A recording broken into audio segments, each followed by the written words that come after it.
আমি BDO office থেকে এসেছি, আপনার টাকা ঢুকেছে? না। দেখুন, যদি 1000-5 টাকা খরচা করতে পারেন তাহলে প্রতি মাসে 3000 টাকা করে পাবেন।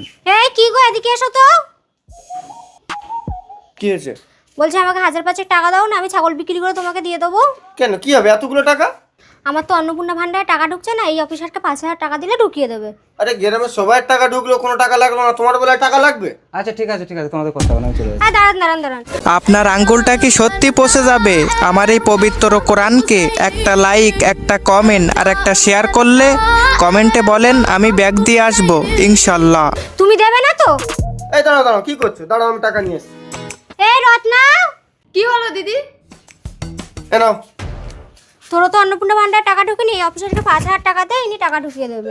ও তাই, ঠিক আছে আনছি। এই যে আধার কার্ডটা নিয়ে আসবে। আচ্ছা ঠিক আছে। তোমার আধার কার্ডটা নিয়ে এসো। এই নিন। এসো তাড়াতাড়ি। স্যার আমার স্বামী লোনের টাকা নিয়ে দিচ্ছি, টাকাটা ঢুকবে তো শিওর? আমাকে বিশ্বাস হচ্ছে না? রাখো রাখো, না না স্যার, প্লিজ প্লিজ রাগ করবেন না। এই সমস্ত এগুলো ভালো লাগে না একদম। ঠিক আছে। কিছুদিন পর। ও দিদি গো, কি হয়েছে রত্না?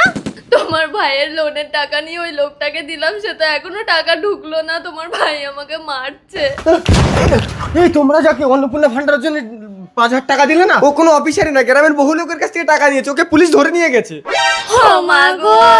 বাবা গো, সরকারি কোনো সুবিধা পাইয়ে দেওয়ার জন্য যদি কেউ টাকা চায় দয়া করে আপনারা কেউ দেবেন না।